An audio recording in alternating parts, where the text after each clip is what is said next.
Rero uyu Pascal jewe hari ku munsi wa Mungu nko mu isaha imwe aranyicira umugabo wiwanje kandi yamurashishije ingoho, hanyuma bimaze kubuko arahwera ni ukuvuga musitanteri waha mu Ruyigi yari iramutse aza gukoresha inama ku mutumba wa Nyagutoha. Hama rero baraza je barantora muhira bati inama irahari ya musitanteri nuze ugende wigane ivyo bintu vyaraye bibaye ku munsi wa Mungu. Iyo nama yari ikozwe ku munsi wa kabiri. Hanyuma rero jewe ndagenda naba baragenda barabafata barabatwara, bamaze kubafata nukuri barihwejeje basanga ivyo mvuze n'ivyo aba bavuze bagize ibintu twobirekera ngaha uyo muntu atakosa afise.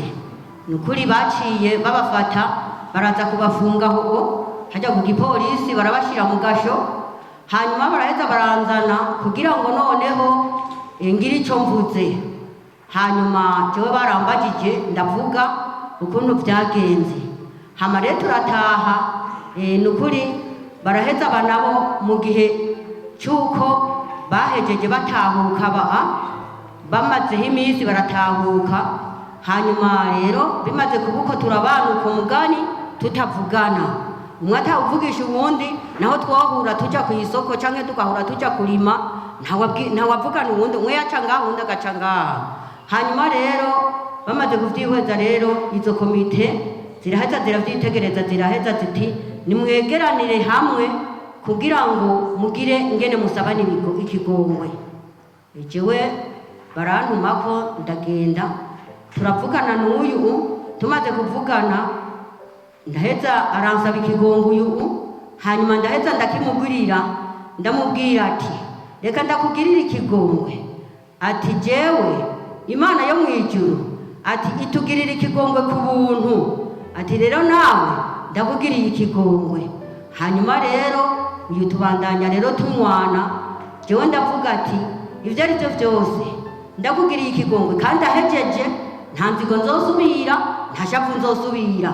Njavuga ati naho hogira ibihinduka sentare ikakugirira nabi, je namwemereye ati umugore wawe ataraca ndonderera itike haba mu gasho nzoza kugukuzayo utahe muhira. Hama rero ivyo bibuko uyu turanywana ndabibona yuko ku mutima nawe nyene yabivanyeho na jewe nabivanyeho.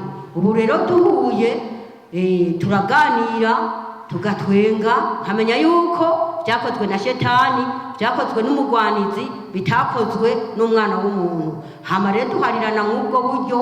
Nukuri jewe naramuhariye naramubabariye, naho n'ubu arazi wanje nanje nkagenda iwe. Ivy'ukuri nyene vyarashitse, twene ca gihe twari turi mu gihe c'intambara c'abarundi na leta. Je nari nsanzwe mfise urwego ntwara mu Kijembe, kubera twari dusanzwe twama dukorera mw'ishamba misi yose amajoro yose. Uwo mugabo kweri gusa ntawamenye yateye apfa, hari mw'ijoro twaramurashe kweri, sinari umwe gusa twari bane, ariko je nashimye guca ndabisohora n'ingoga ntibizongumemo.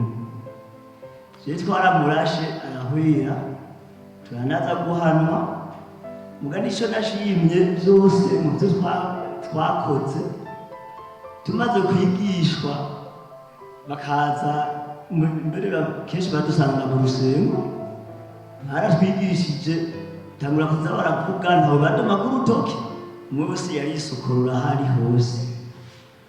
Maze kuvyumva mbona imenga jewe tuguma tubanye n'ubu tukaguma turaba naho duhuriye, aci urutoke waranyiciye umugabo. Je naciye ni impapuro kati je kweri ndiyemeje ko namurashe, jewe nongeye ikigongwe. Umuvyeyi vyaranamugoye umwanya mutoyi kugira vyumve niba kandi siwe, vyari bigoye gucugira ikigongwe.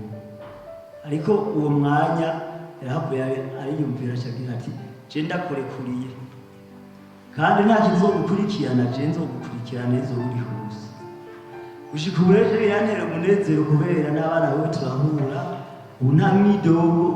Ubu wewe ni hamwe nyene yari isanzwe ari umuntu akuze uturigo turaganira kugira ati umugore wanje kugira ati umugore wanje none jewe mvuga ati Imana yarakoze kuba twarahuje n'ubu kubera na twege ntivyatuvako twarakoreshwa ntitwikoresha